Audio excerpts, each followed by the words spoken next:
Bonjour à tous, bienvenue sur le plateau de Bonjour chez vous. Aujourd'hui, nous allons voir ce qui influence votre vie. Il y a des bonnes choses, il y a des moins bonnes choses. On va parler de ces personnes qui sont plus influentes que d'autres.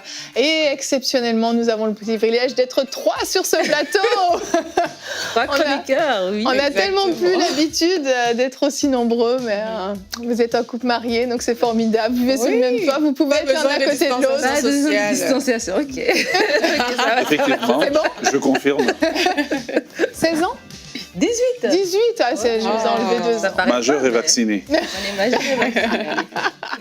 Aujourd'hui, on va parler de l'influence. Il y a beaucoup de choses qui peuvent influencer nos vies, positivement, négativement, et on va voir qu'on doit choisir nos sources d'influence pour être bien influencé. Et nous aurons le pasteur Donato Anzolone qui nous a fait une vidéo pour répondre à une rubrique « Pasteur, j'ai une question ». Il répondra à la question de Séverine de France. Qu'est-ce que le don du discernement des esprits? Donc, il répondra à cette question tout à l'heure dans la rubrique. Et Nadine, dans la rubrique Culture et Médias, aujourd'hui, tu vas nous présenter 2 choses. Oui, 2 choses intéressantes. On parle d'influence. Je vais parler d'un jeu, un jeu biblique qu'on peut jouer sur son téléphone pour les tout petits, bon, les ados, les petits-enfants. Et ensuite, je vais présenter un album du groupe de jeunes de Hillsong France. Super, j'aime bien quand tu dis ados et petits-enfants dans la même phrase. Ouais, je sais là, les ados, il y en a, ils vont dire non, je pense pas qu'ils parlent à moi, là. Donc pour les petits plutôt. Ouais, les petits, 5 à 10 ans. 5 à 10 ans, et on n'est pas chez les ados là. Non, pas encore. Pas du tout. Non, à 10 ans, on n'est pas un adolescent. Allez, on commence tout de suite cette émission avec toi Aurélie dans la pensée du jour.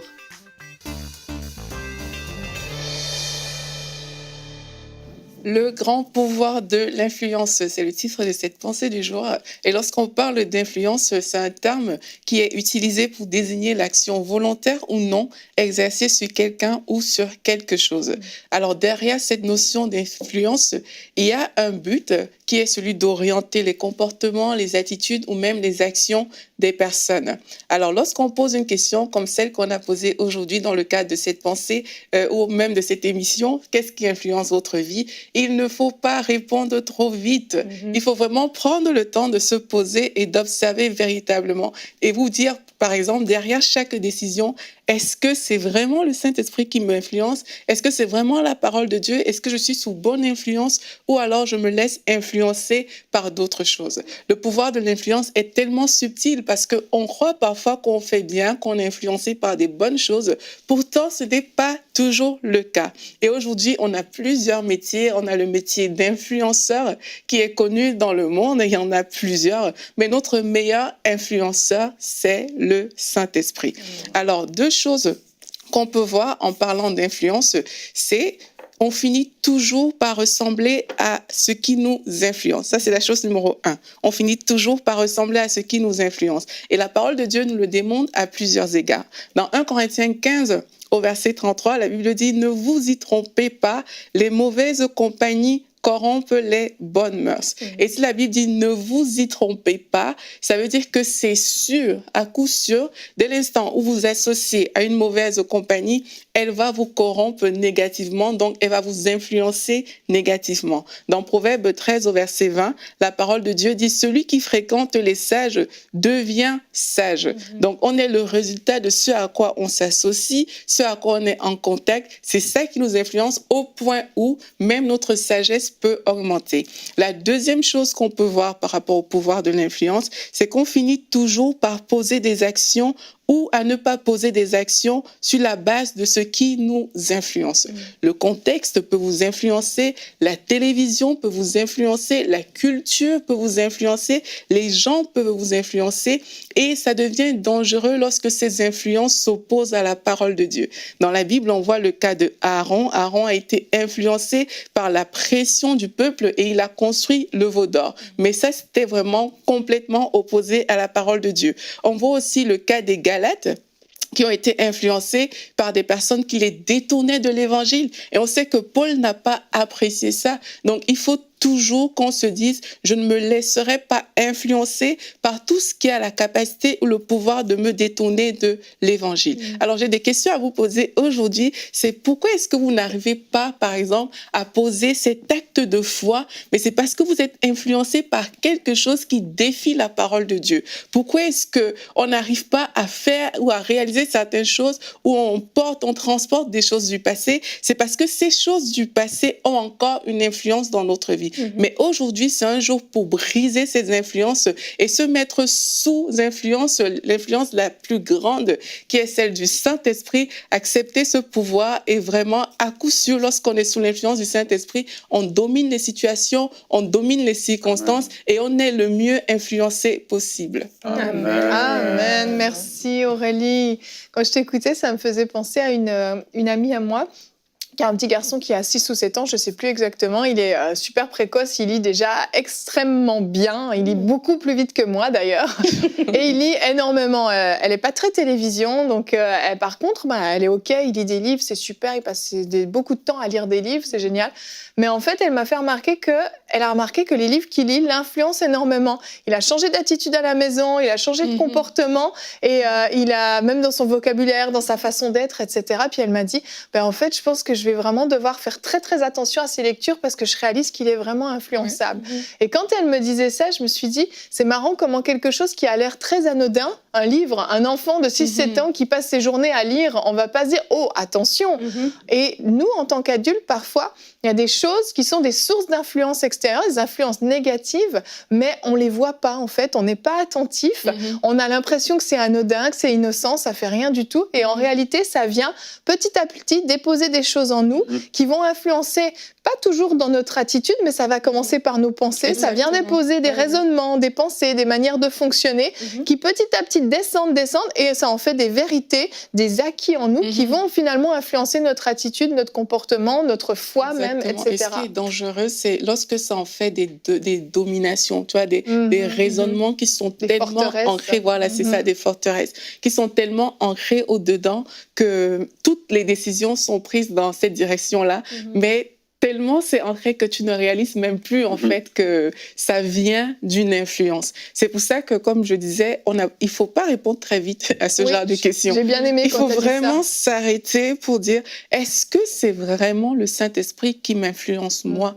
Quand la Bible nous présente le Saint-Esprit, la Bible dit que le Saint-Esprit c'est le Paraclétos. Et moi, le jour où on m'a expliqué ce que signifiait le mot Paraclétos, moi j'étais comme waouh, c'est vraiment une influence plus que ce qu'on pourrait penser. On nous avait expliqué dans les cours que j'avais faits que, en fait, le Paraclétos, c'était quelqu'un qui accompagnait les coureurs pendant la course. Aujourd'hui, on parle de coach sportif, mais il n'était pas, la différence avec ce qu'on voit aujourd'hui, c'est qu'il n'était pas assis pour encourager. Il courait la course avec la personne qui l'encadrait et il était derrière en train d'encourager cette personne, mais avec lui, pas loin de lui. Ils étaient ensemble, ils faisaient la course ensemble.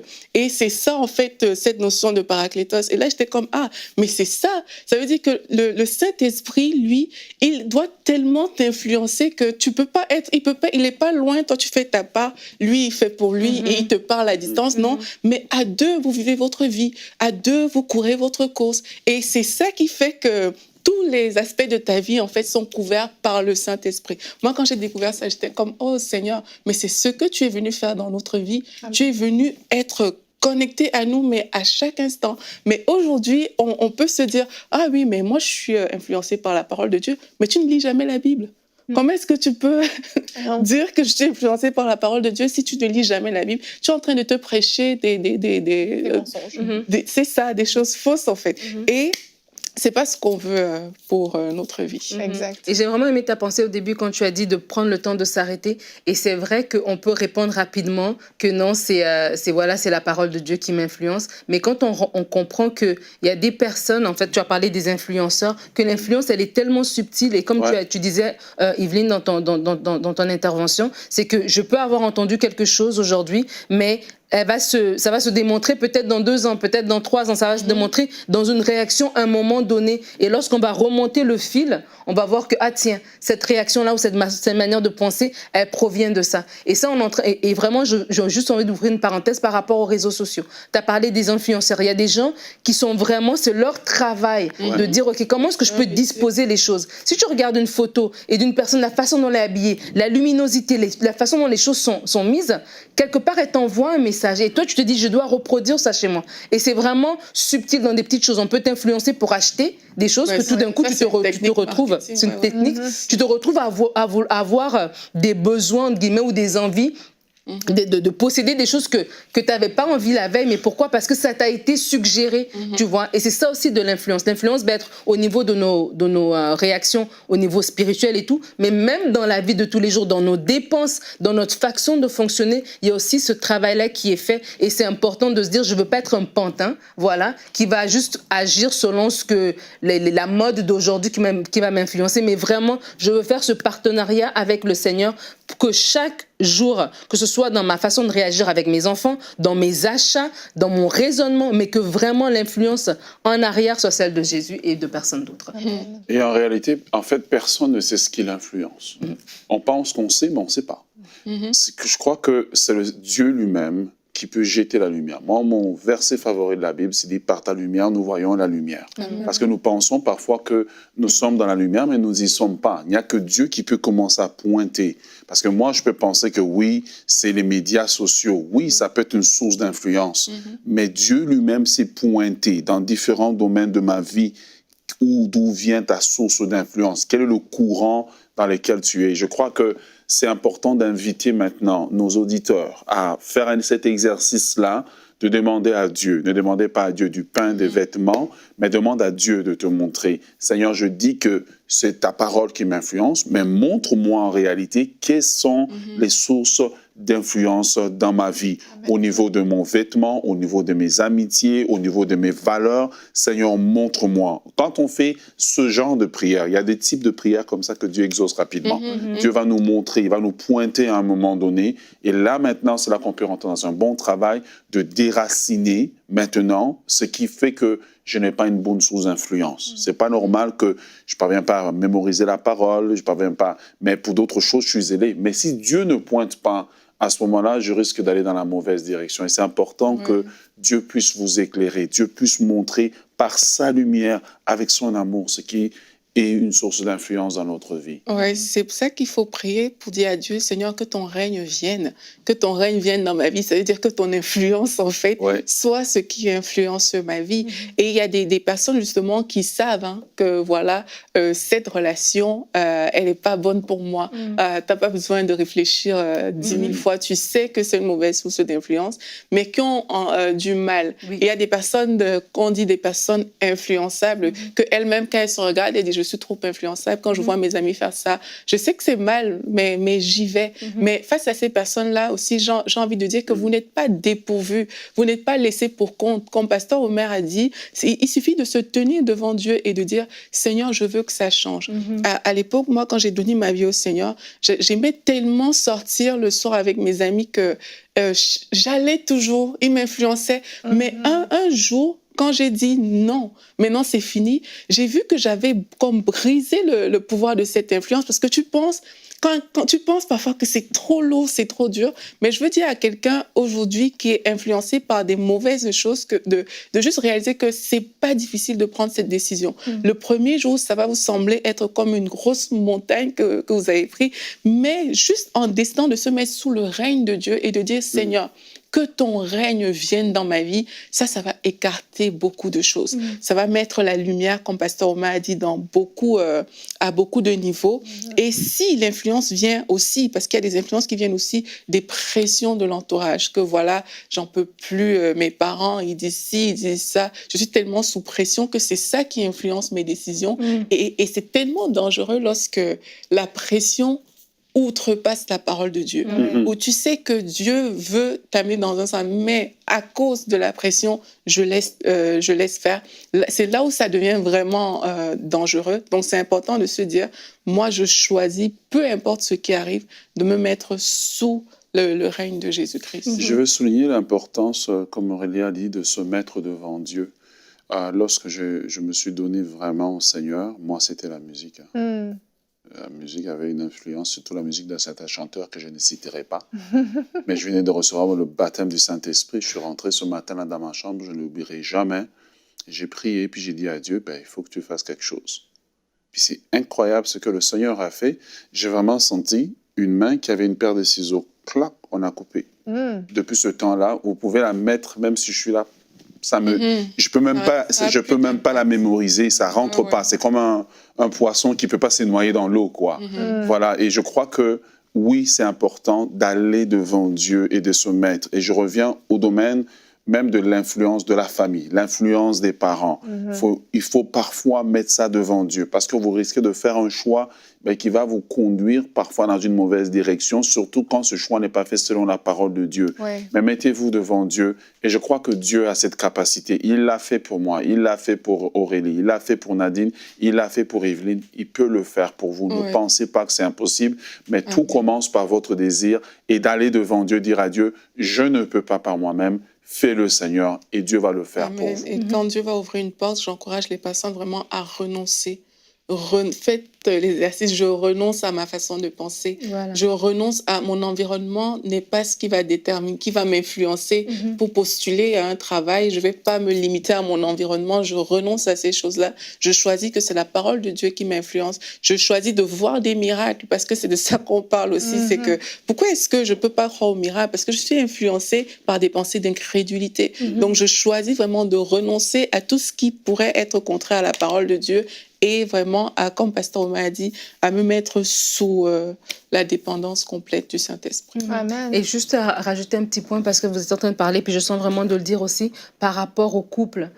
Quand on dit qu'est-ce qui influence ta vie, il y a énormément de choses, et je crois qu'on doit tous l'avouer, qu'on grandit, et notre environnement, ce qu'on entend, notre éducation, toutes ces choses-là viennent déposer des choses en nous. Et lorsqu'on vient au Seigneur, il y a ce travail de vraiment de renverser les forteresses qui s'élèvent, le raisonnement qui s'élève contre la connaissance de Dieu. Et j'en veux aussi d'inviter les couples dans vos réactions. Tu te dis, Seigneur, je vais honorer ta parole. Comme tu disais, tu fais cette prière que ton règne vienne. Seigneur, je vais honorer ta parole. Donc, avant que je puisse répondre, avant que je puisse diriger ma maison, que je sois un homme dans mon foyer ou une femme dans mon foyer, que ce soit pas ma culture, ma mère, mes tantes, ce que mon grand-père m'a dit, mais que ce soit ta parole à toi qui me dirige. Donc, quand je réponds même, qu'est-ce qui m'influence dans ma réponse? Est-ce que je vais donner une réponse qui vient de ma chair, qui vient de mon éducation, de mon bagage, de tout ce que je vois, ou je donne vraiment une réponse qui est influencée par la parole de Dieu? Et ça fait toute la différence dans une maison lorsqu'on se laisse influencer par Dieu ou on se laisse influencer par d'autres éléments. Tout à fait, vraiment. Ça me rappelle vraiment à ma nouvelle naissance. J'étais une personne très, très influençable. Et en fait, le Seigneur le savait, il me connaît, il nous connaît mieux que n'importe qui. Et avant que je vienne à lui, il a éloigné toutes mes amies, mais vraiment de manière vraiment bizarre et impossible. Toutes mes amies, en fait, se sont séparées de moi, m'ont clairement fait comprendre qu'elles voulaient plus qu'on ait une amitié. De façon surnaturelle, j'ai même pas été terriblement attristée. Et juste après, quelques semaines après, j'ai connu le Seigneur et je réalisais que si j'étais restée avec ces personnes, j'aurais pas été assez forte pour tenir bon, parce qu'il y a eu beaucoup d'oppression, de difficultés dans ma vie. La première année de ma nouvelle naissance, si j'avais eu encore ces relations dans ma vie, ça aurait été compliqué. Et parfois, vous devez faire du tri dans vos relations, dans vos amitiés. Vous avez besoin de prendre des décisions. Il y a des personnes qui ont une influence sur votre vie, une trop forte influence. Et vous devez prendre la décision d'éloigner ces personnes de vous parce qu'elles vous empêchent d'entrer dans la dimension dans laquelle vous devez aller avec le Seigneur. Elles vous limitent, elles vous bloquent, elles vous freinent. Il y a des relations dont on peut se séparer, d'autres pas. Mais celles dont vous pouvez vous séparer et vous savez que ce sont des mauvaises sources d'influence, il est temps de prendre une décision pour ça aussi avant d'aller trop loin et puis de devoir le regretter. On va maintenant regarder notre verset du jour avant de passer à notre rubrique Pasteur, j'ai une question. Ésaïe 11 au verset 2 nous dit « L'Esprit de l'Éternel reposera sur lui, esprit de sagesse et de discernement, esprit de conseil et de puissance, esprit de connaissance et de crainte de l'Éternel. » Alléluia, c'est notre partage. Et ce verset nous parle d'un esprit de discernement et nous avons accès également au don de discernement des esprits. Et c'est la question à laquelle va répondre le pasteur Donato Anzalone dans la rubrique Pasteur, j'ai une question. Le don du discernement, c'est le Seigneur qui ouvre nos yeux spirituels pour voir une portion de ce qui se passe dans le monde spirituel. Le vieil adage dit « La meilleure façon de savoir ce qu'est une chose, c'est de découvrir ce qu'elle n'est pas. » Commençons donc par définir ce que ce don n'est pas. Ce n'est pas le don du discernement tout court. Ce n'est pas un don qui permet de discerner le bien du mal ou de prendre une bonne décision. Ceci relève plutôt de la sagesse et de l'art d'appliquer les principes de la parole de Dieu. Ce n'est pas non plus le don de suspicion. Un jour, lors d'un de mes voyages que j'avais organisé en Jordanie, une dame de mon groupe, jalouse d'une autre, dit « Dieu m'a donné le discernement que cette jeune femme a un esprit de séduction ». Non, ce qu'elle avait dit ne relevait pas du discernement des esprits, mais plutôt de la suspicion. Ce n'est pas non plus le don de trouver les fautes chez les autres. Souvent, on essaie de camoufler un esprit de jugement sous un semblant de don du discernement. Qu'est-ce que donc le don du discernement des esprits? Ce don fait partie d'un groupe de dons que nous appelons les dons de révélation, car ils révèlent quelque chose que nous ne pouvions pas savoir de manière naturelle. Les deux autres sont la parole de sagesse et la parole de connaissance. Ce don traite du monde spirituel, c'est plonger le regard dans le monde spirituel, et pas uniquement pour y voir des mauvais esprits. Dans le monde spirituel, il y a 3 catégories d'esprits. On y trouve des esprits divins, démoniaques et humains. Lester Sumrall dit ceci: le télescope peut révéler le mouvement des étoiles dans l'espace.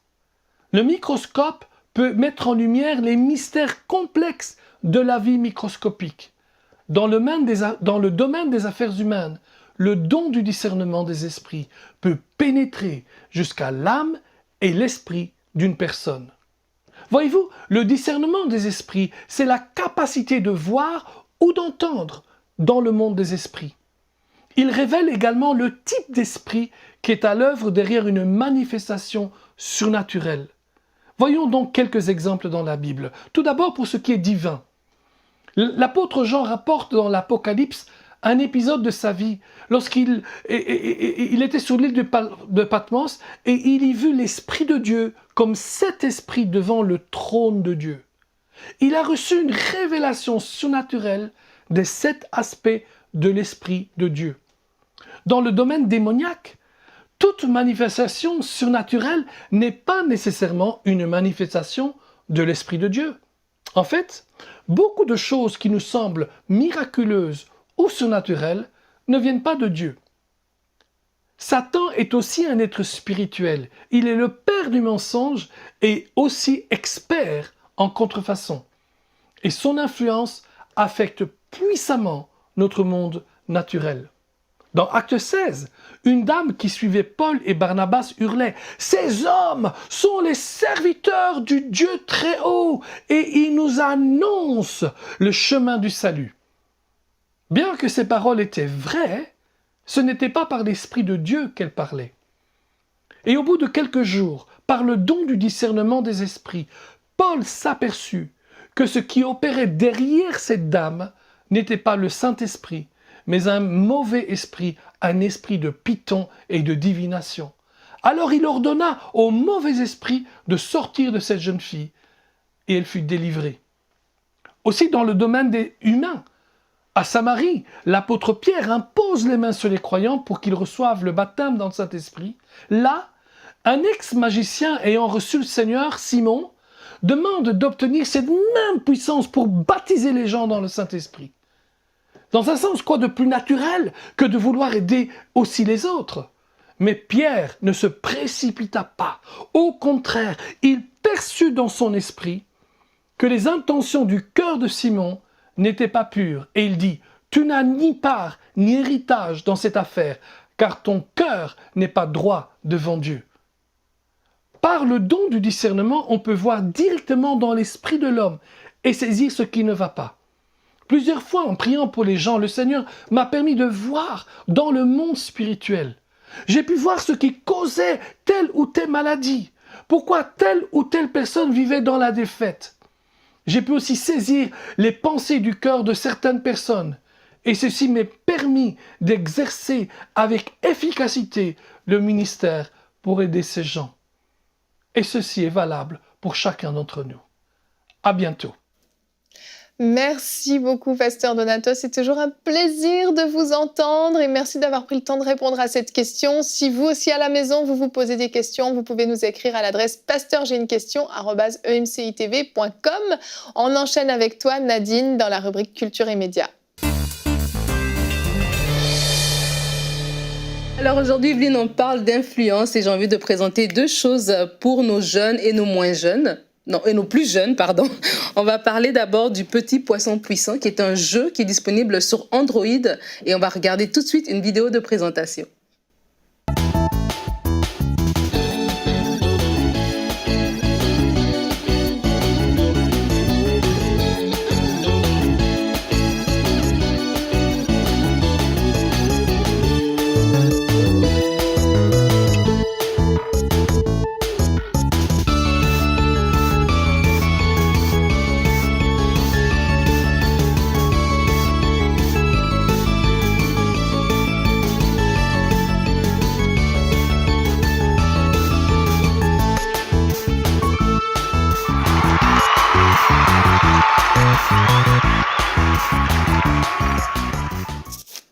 Donc voilà, c'est un jeu très mignon pour les enfants de 5 à 10 ans, comme j'ai dit. En fait, le jeu consiste à 2 étapes. La première étape, c'est comme vous voyez sur menu, niveau 1, niveau 2, plusieurs niveaux. C'est qu'il y a des versets bibliques qui sont là. Tu peux jouer avec ta Bible et puis ça te donne un verset et tu choisis la référence. Et par la suite, tu passes à la deuxième étape qui est le petit poisson qui doit faire le tour pour aller récupérer la Bible. Et puis bon, il y a des obstacles sur sa route. Et donc, c'est un petit jeu qui a été mis en place par un frère en Christ.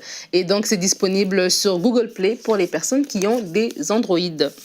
Et la deuxième chose que je vais présenter aujourd'hui, j'ai parlé des moins jeunes et des plus jeunes. Bref, on va parler des jeunes. Les jeunes de l'église Hillsong Paris ont mis en place, ils ont sorti un album et on va regarder tout de suite aussi une vidéo de présentation. Pour l'intro de Esprit de Dieu, j'ai 2 propositions. Soit fidèle. Es-tu enthousiaste? Waouh.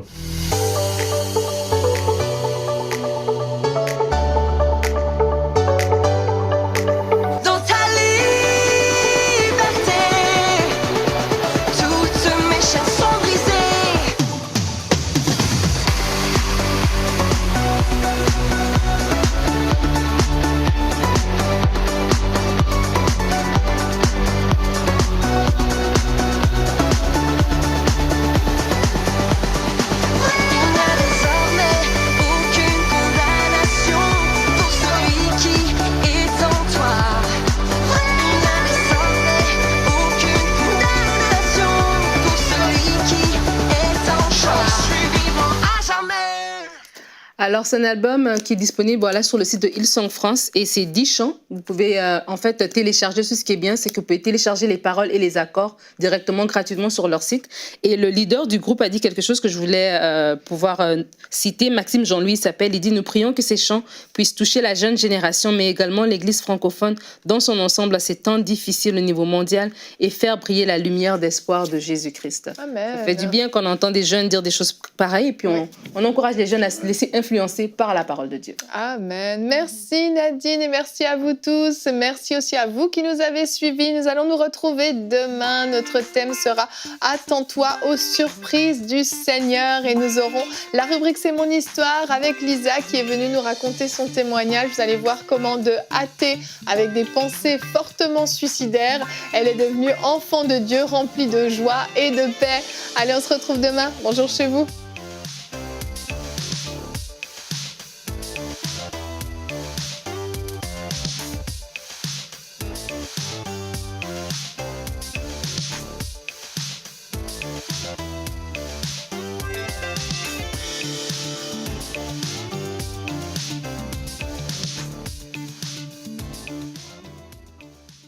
Ce magnifique bâtiment juste derrière moi est la concrétisation d'un rêve qui date de plus de 15 ans. Merci à tous les héros qui se sont déjà engagés pour soutenir ce projet et merci à tous ceux qui vont se rajouter. Que Dieu vous bénisse. Dès maintenant, Donnons pour achever la construction et équiper le centre EMCI. Pour faire votre don, rendez-vous sur emcitv.com/3500. Vous pouvez donner en une seule fois ou en plusieurs mensualités.